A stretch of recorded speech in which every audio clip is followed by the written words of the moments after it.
Hey guys, it's Boysie again, here with episode 2 of Boysie Talks Business. Yesterday we kicked it off with a brief story about me and my journey, going from the brink of homelessness to $2.5 million CEO. So today is a little bit different. We'll start getting more into the content side of things, just the type of stuff I feel like can help you guys grow. So without further ado, let's go. Episode 2, I could have grown to 10 million if I took advantage of this one thing with my first company. There's hidden revenue all around us. We just have to find it. How can creators like us, who are new to building online businesses, who have high value skill sets, how do we scale our monthly revenues, or MMR, to get us the freedom we desire? That is the question, and this newsletter will give you the answers. My name is Boysie Gordon, and welcome to Boysie Talks Business. Okay, so I actually stole that that little script from Russell Brunson. Is it Brunson or Branson? Yeah, Russell Brunson. His book Expert Secrets. He definitely goes over just how he introduces his podcast. I mean, I don't really want this to be a podcast, but I guess if I'm going to narrate, I might as well make it a separate um, content stream, since Substack can consolidate the two. So that'll probably be the theme until I achieve freedom with my online business. And I hope you guys can follow along and gain something from this. So for those who don't know me, for 2021 to 2023, I operated a small, less than 15 employee logistics brokerage from the comfort of my home. By the time it was all over, we had made around $5 million in total revenue and hit a high of $450,000 in MMR or MRR. Sorry, I played too many games over that span. In this episode, I wanted to discuss one basic concept that I failed to exploit as a CEO that could have doubled our results. And that concept is building in public. You've probably heard it before. And yep, you heard me right. Not building in public wasted tons of hidden revenue. And here's why. At my company, Luminance Logistics, we were building our business very differently than our competition. We didn't really take the corporate model.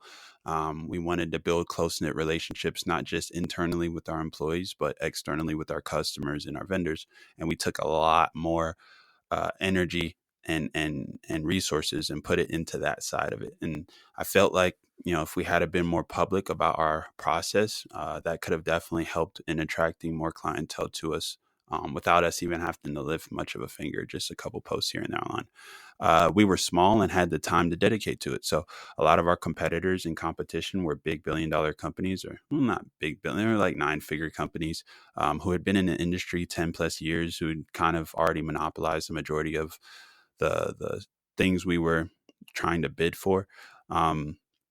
How we won business was through building relationships. That was primarily, what got us in the door with plenty of Fortune 500 companies and some pretty decent sized shippers. It was literally, hey, I'm Boysie. This is what I do. This is where I came from. How are you today? It wasn't a sale. It was a relationship, and every call was a part of that culture. And our customers loved us for the most part. So there were stints where our services weren't really up to par with what was expected, which is fairly common for a new company. You're still trying to figure out, where you want to go, how you want to do it.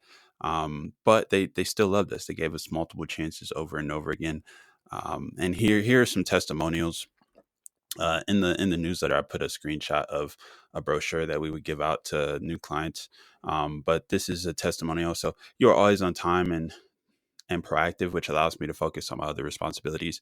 The next one, you surpassed all of our expectations. We're always grateful for your service. You never waste my time. A lot of carriers do not have the capacity and give our work orders back. I need someone I can trust. Responsive, flexible, excellent customer service. So, these are service oriented testimonials, but it's more like confirmation bias, because in reality, we've messed up with every single one of these customers before.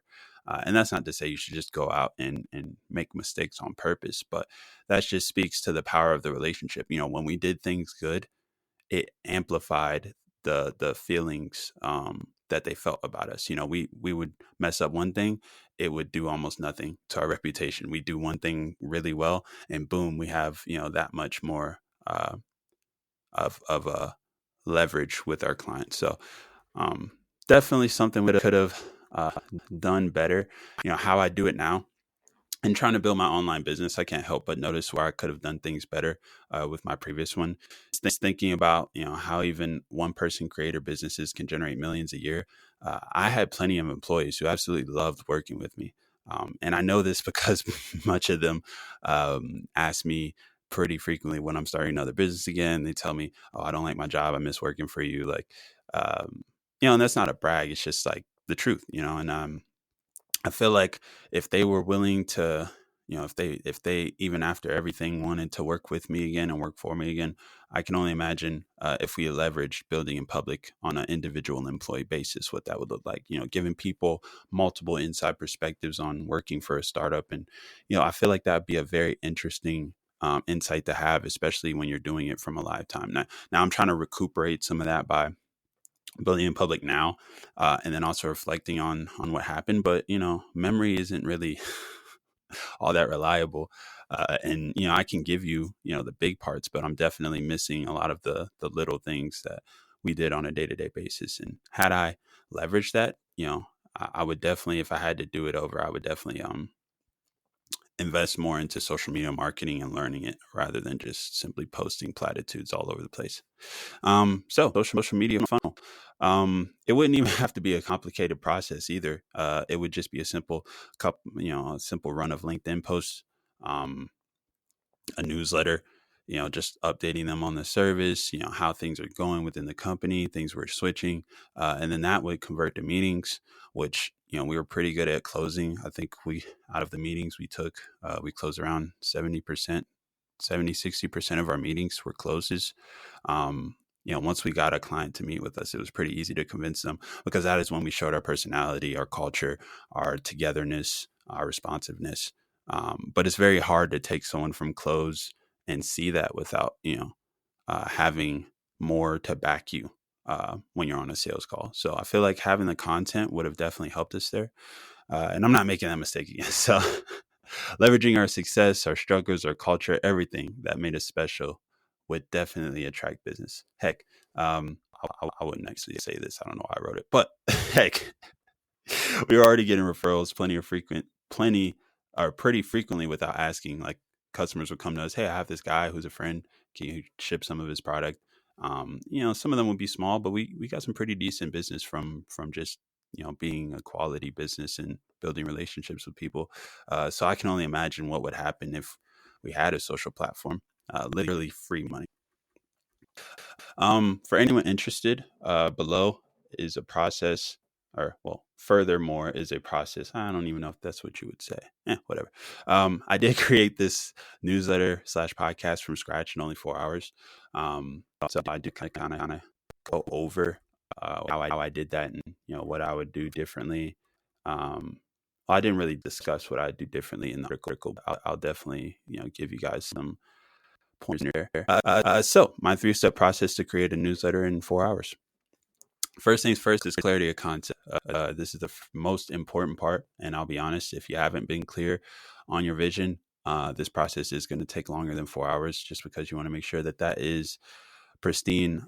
Too many times I have started things, especially during this part of my journey where I'm building my online business. I've started things without having a clear and decisive uh, idea or concept of what I wanted it to be.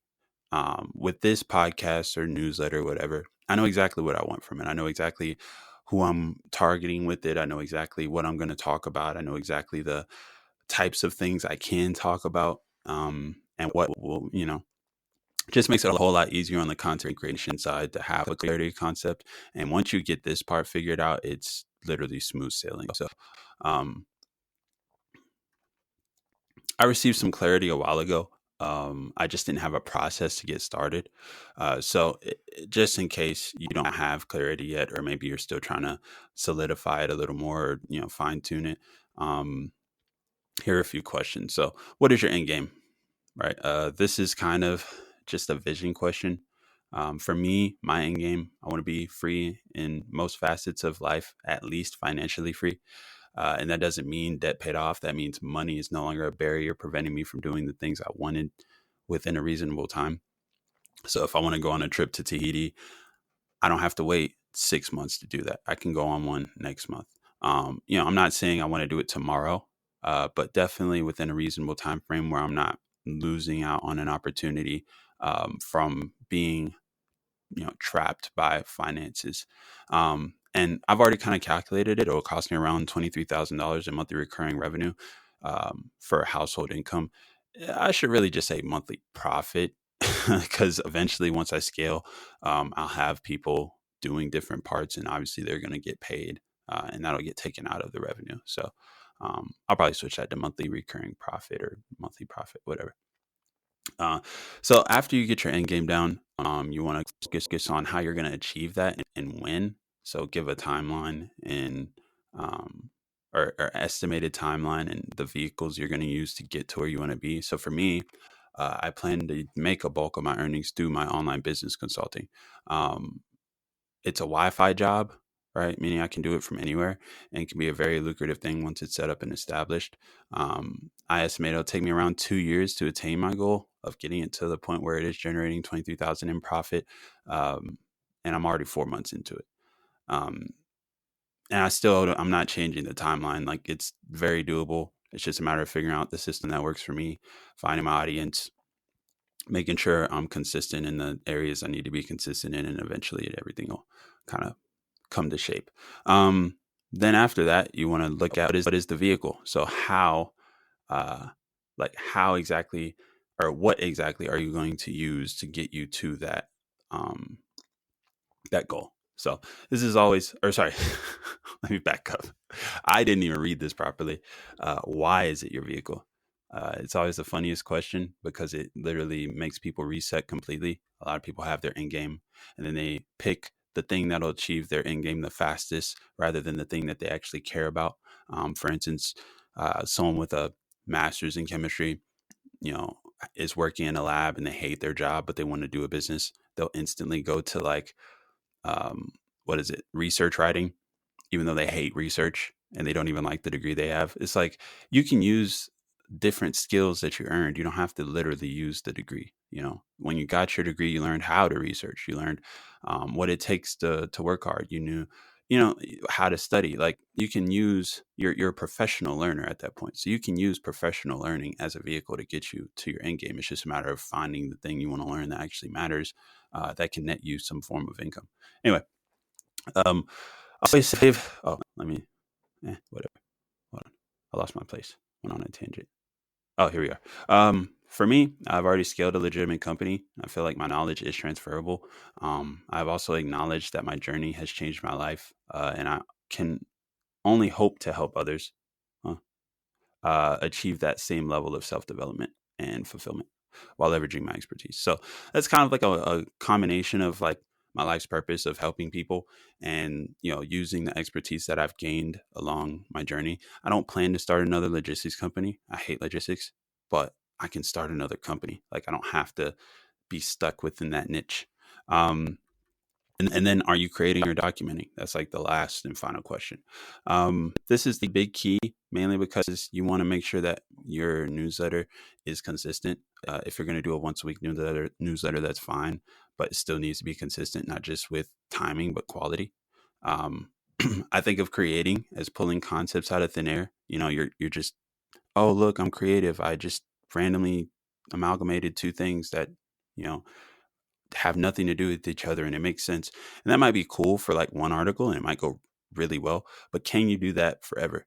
Will you want to do that when you're tired or when you don't get as much sleep or when you're on vacation? Like, is that going to be something that you can do over and over and over again? And for me, that answer is no.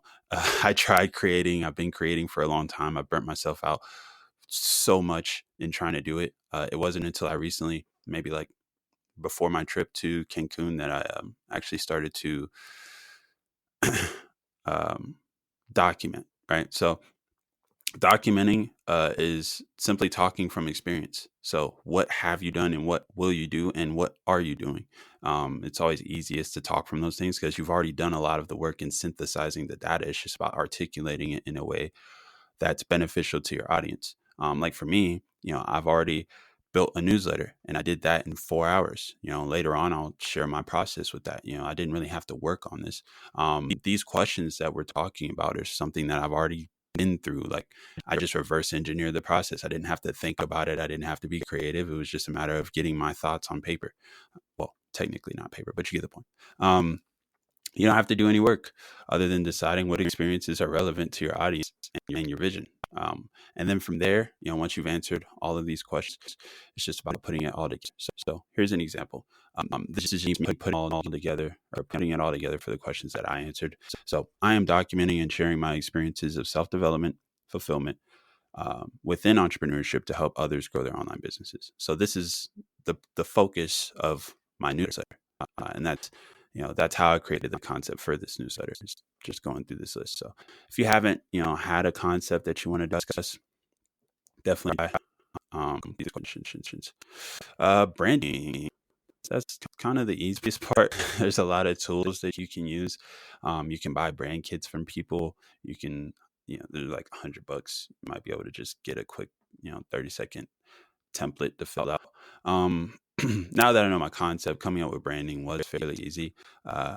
I paid for some of my tools, but all the tools I used have free options. So, for instance, like I used the premium version of ChatGPT, and I have premium Canva, but that's it. I only have premium Canva because I wanted one of the many templates that they had, and I didn't feel like trying to replicate it. You can replicate everything, so if you see it, you can try to do it on your own.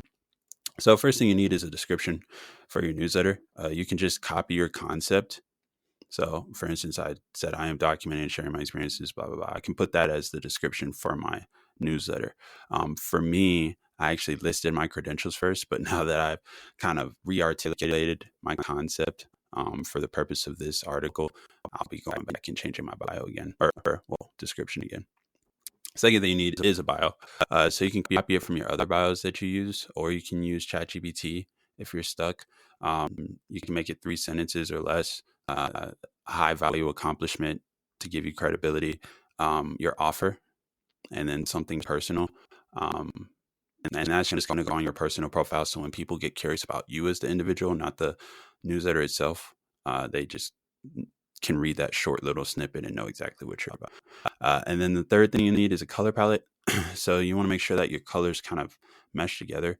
I'm not really artistic, but I did make a makeshift palette. It's probably trash, but it doesn't matter. It's pretty much just different shades of blue that I like. ChatGPT can create hex code color palettes for your brand.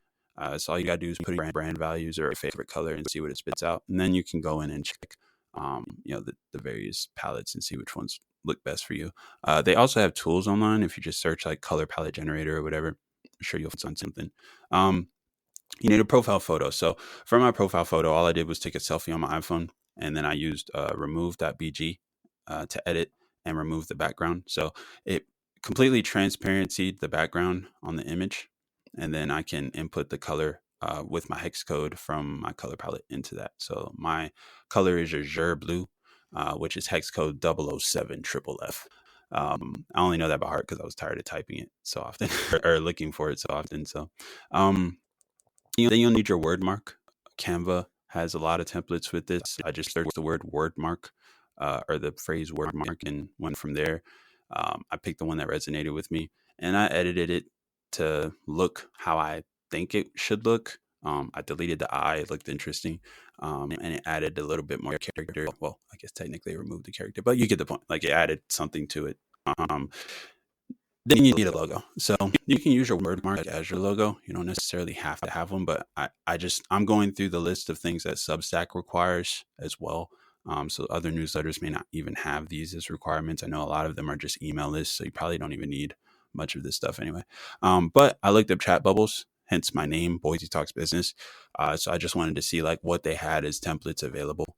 And then once I found the one I liked, I replaced a lot of the stuff with it, changed up the colors to fit my color palette, put in the text that I needed on Canva, and boom, that was it. This process can take a while, but I recommend you go with your first or second choice. I'm an instinctual person, so when I see something I like, I don't really second guess it. And if I second guess it, I go with the second guess. I don't really do more than that. So remove FOMO from the equation. Sheesh. You can always update these later. Just getting started, that's the biggest thing. No one will care in the beginning anyway. No one's going to read it. unless you have a pre-existing email list, which by then I assume you already had a newsletter in the first place. And then 3, once again, imperfect start. I'll be honest, I didn't think much about my first episode. In fact, I originally told myself I'll do it tomorrow. I actually did it the next day. Once I created everything, it was kind of late and I didn't want to like stay up all night, but I also made a point to tell people that I was going to do it tomorrow so that I can hold myself accountable. People were expecting it. They're like, "Oh, I want to see this. Cool." It's like, okay, have you done it yet? It's like, I'll do it now. But don't do it tomorrow. Do it today. If you have time, go ahead, write something out. It can be a title. It can be a little paragraph, maybe like your story. It's about building in public. Like all of this is just building in public. So your first episode is supposed to be your worst. And if it's your best, you'll just make all the other work you do going forward devalued, right? Because you're going to get tired of perfecting everything. And you'll either quit because you can't do it perfectly anymore, or everything after your first episode won't be as good. And the people who tune in for the first episode will be like, what happened? And you don't want that. If you listen to the recording of my first episode, it's super choppy. Like the sound like messes up. It's like every couple of words. That's fine. I didn't really go back and fix it. Because I knew I didn't really need to. I can just fix it this episode. Every episode I'm going to try to get a little better. And instead, I'll just focus on this one. I found the problem. I got my boom mic set up already, which I had when I used to stream. And now I don't have to hold the mic, which was causing the cable to pop in and out as I spoke. Yeah, and last but not least, I can stop talking. This is a 21-minute. Oh my God. Sorry guys. Here are a few tips for your first episode or newsletter. First thing, tell your story. It's always easier to talk from experience. Once again, don't sell anything. Just let people know who you are, what your newsletter is going to be about. Don't put any pressure on yourself to try and get your offer out in the open on the first try. Just say what you have to say. And then always tie everything together. So if you have 2 concepts, maybe your story and your business, tie them together. Like what in your story led you to this business, or what in your story led you to this newsletter. Share it on other platforms. So if you've already built an audience, just write your first episode, share it, and see if people can convert traffic through there. And then state your newsletter's purpose. So why exactly does this newsletter exist? And that's kind of what we discussed in the concept clarity portion of the process. And then put a 1-hour timer on and just go crazy. Like that's what I'd like to do. I have a Pomodoro timer. It's hexagonal. It just has different sides, but I put on 60 minutes. And I just keep typing until the buzzer sounds. And then once that's done, I'll go back and edit and make it look all pretty and stuff. And that saves me a lot of time. Just get the first pancake out the way. We all know what the first pancake is. The pan's not hot enough or the batter's too thin. Everything sticks. It looks all ugly and stuff. Just get it out of the way, because the second one will be a lot better. And the third one will be a lot better. And, you'll adjust the temperatures and the batter consistency as you go forward. So thanks for reading or listening, I guess. If you'd like to talk with me about how I can scale your online business, just reply to this with scale, and we could start a conversation in the emails or comments. We can take it off there if you want. And then if you enjoyed reading this or listening to this, sorry for the length. I'll try to keep them shorter next time.